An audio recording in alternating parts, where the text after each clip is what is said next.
Mental math कक्षा 9। मैं हूं हरी सर और आप सभी बच्चे देख रहे हैं आपका अपना YouTube channel math with Hari sir special Hindi medium के बच्चों के लिए।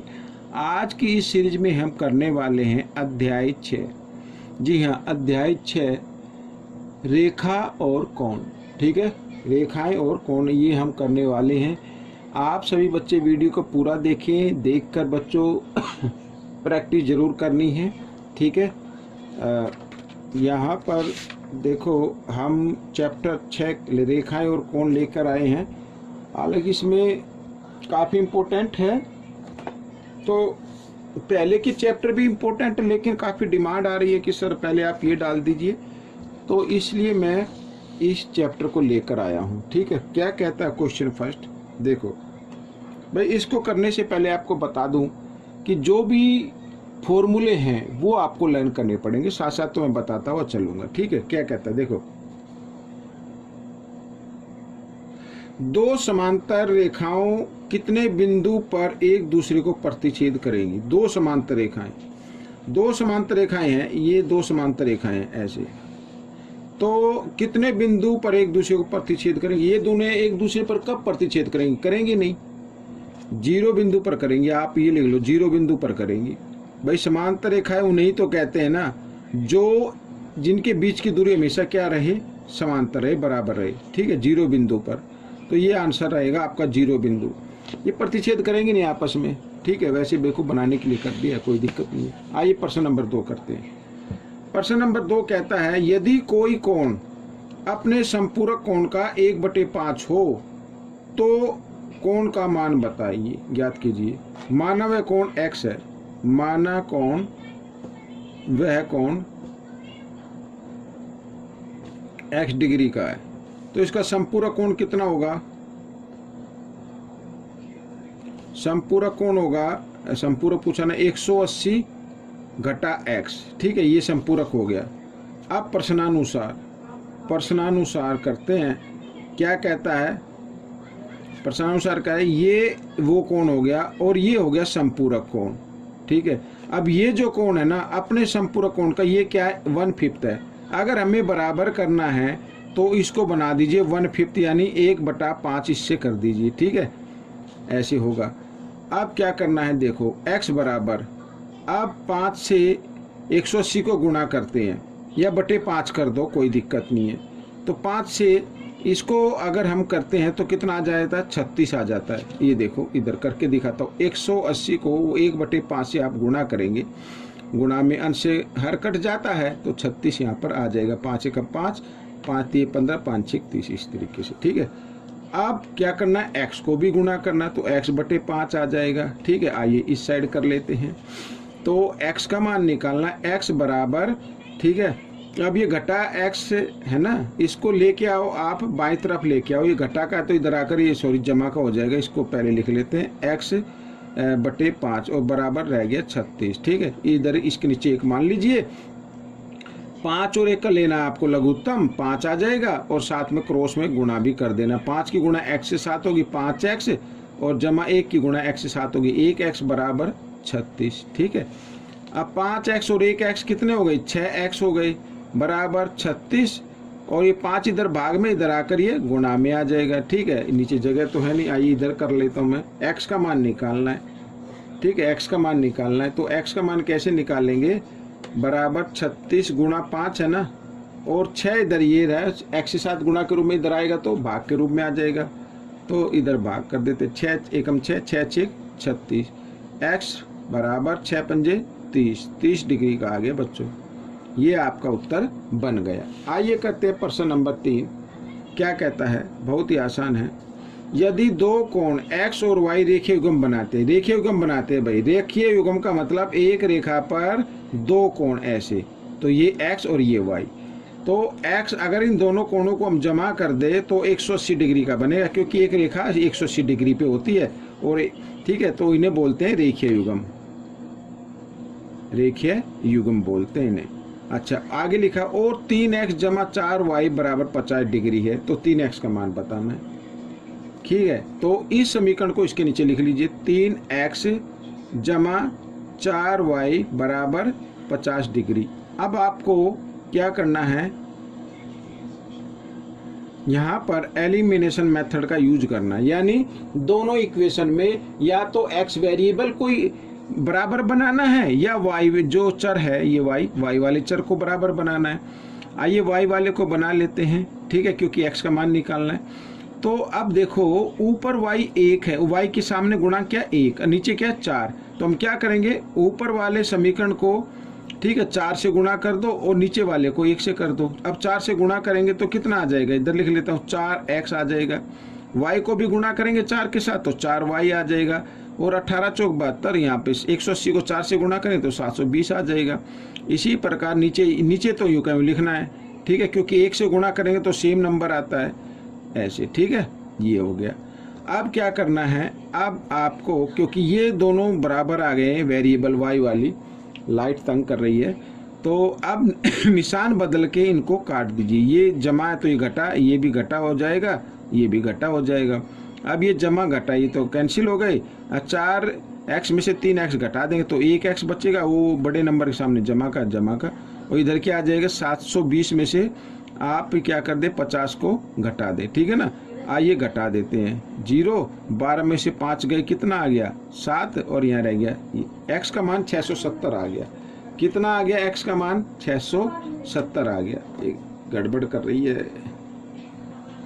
तो बच्चों ये जो प्रश्न 3 है ना आपका, यहाँ पर आप देख रहे हैं ना, ये 3x जमा 4y बराबर 50, ये आपके मेंटल मैथ में जमा का निशान है।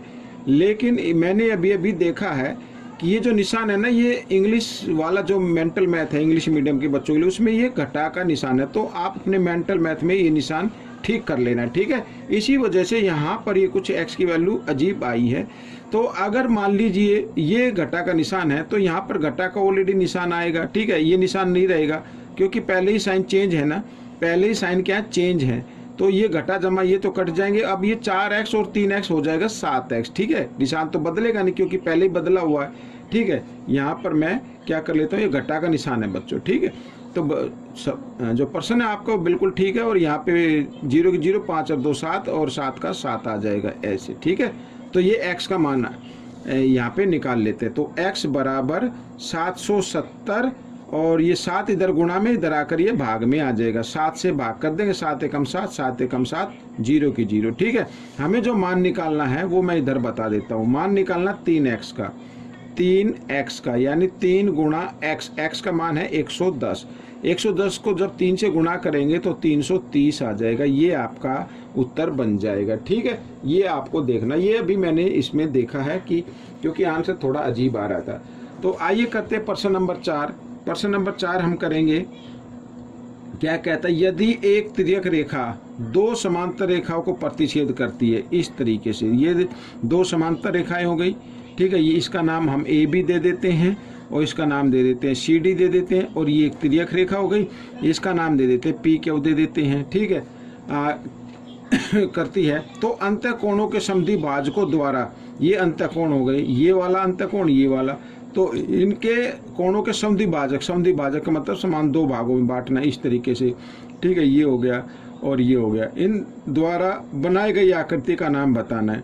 तो ये आकृति का नाम बताना है, इसको हम मान लेते हैं एम एन, ठीक है, सी डी ई मान लो, ई एफ, ये जी और ये एच, ठीक है। एक तो ये याद रखना है, हमेशा याद रखना है कि जो तिर्यक रेखा के द्वारा जो अंतःकोणों के समद्विभाजक से आकृति बनेगी, हमेशा के लिए याद रखना है, वो हमेशा एक आयत होगी। क्या होगी? एक आयत होगी। क्या होगी? एक आयत होगी। और आयत सिद्ध करने के लिए हमें इसका एक कोण 90 डिग्री ज्ञात करना पड़ेगा, ठीक है। तो लाइट ज़्यादा दिक्कत कर रही है बच्चों, इसको थोड़ा विस्तार से समझ लेते हैं अब हम, ठीक है ना, कि ये आयत कैसी होगी, ये जो मैंने बताया ना, ये आयत कैसे होगी, इसको थोड़ा विस्तार से हम समझ लेते हैं। अब देखो बच्चों, ए बी समांतर है सी डी के, वह पी क्यू एक तिर्यक रेखा है, पी क्यू एक तिर्यक रेखा है, ठीक है, पी क्यू एक तिर्यक रेखा है। समझ में आ गया ये?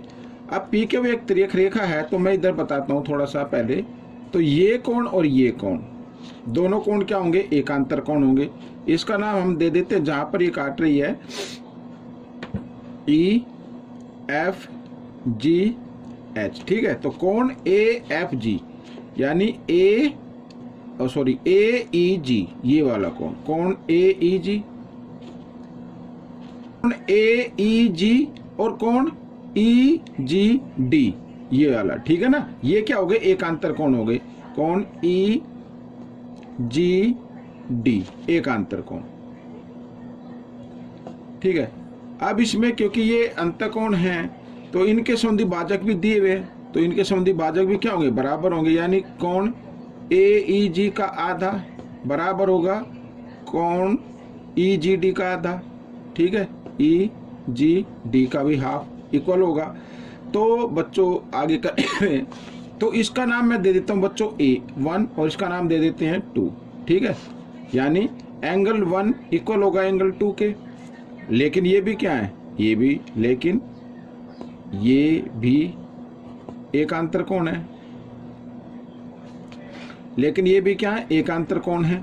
अब ये दोनों एकांतर कोण है इस तरीके से, ये और ये, यानी ये वाला और ये वाला, ये दोनों एकांतर कोण है। तो इसका मतलब ये दोनों रेखाएं क्या होंगी? समांतर होंगी। अतः मैं यहां रख देता हूं एच ई समांतर होगी जी एफ के। ठीक है, ये दोनों समांतर होंगी, इसका नाम है जी एफ, इसका नाम है एच ई, दोनों समांतर होगी। इसी प्रकार ई एफ समांतर होगी किसके? जी एच के। ई एफ समांतर होगी जी एच के। ठीक है, तो अब देखो, अतः यहां पर फिर लिख देते हैं। अब देखो, सम्मुख भुजाओं का एक युग्म समांतर है, इसमें भी युग्म समांतर है। तो इनसे जो भी फिगर बनेगा, यानी ई एफ जी एच एक समांतर चतुर्भुज है, एक समांतर चतुर्भुज है। ठीक है, यहां तक समझ में आ गया? ये एक समांतर चतुर्भुज हो गया। अब ये एक समांतर चतुर्भुज है, तो आगे पेज पर जगह नहीं है, मैं दूसरे पेज पर बता देता हूं बच्चों। ठीक है ना, इस पे दूसरा प्रश्न आएगा, या चलो अभी से करा देते हैं। ये एक समांतर चतुर्भुज हो गया। तो अब आपको ये कोण ज्ञात करना है, ये वाला। ठीक है, और ये कोण, ये कितने का होगा? अब मैं आपको बताता हूं, देखो ए ई जी, कोण ए ई जी जमा कोण, अब इसका नाम सी जी ई, कोण सी जी ई बराबर 180। ये हो गए तिर्यक रेखा की एक ही ओर बने अंतःकोण, जिसका जिक्र मैं पहले कर रहा था। तिर्यक रेखा के एक ही ओर बने अंतःकोण। ठीक है, तिर्यक रेखा की एक ही ओर बने अंतःकोण, इनका योग हमेशा क्या होता है? 180 होता है। अब क्योंकि अंतःकोणों के संबंधी भाजक दिए हुए हैं, तो कोण ए ई जी का हाफ, अरे ई आएगा पहले, ए ई जी प्लस इस कोण का भी हाफ, सी जी ई का भी हाफ, तो 180 का भी हाफ हो जाएगा। इधर कर लेते हैं ऐसे मल्टीप्लाई का साइन। ठीक है, और ए ई जी का हाफ का मतलब कोण 1 से है यहाँ पर, और इसका मतलब यहाँ पर मैं 3 लिख देता हूँ, कोण 3 से होगा और बराबर होगा, ये बराबर है इधर 90 का। ठीक है ना, 90 का हो गया। आगे कर लेते हैं।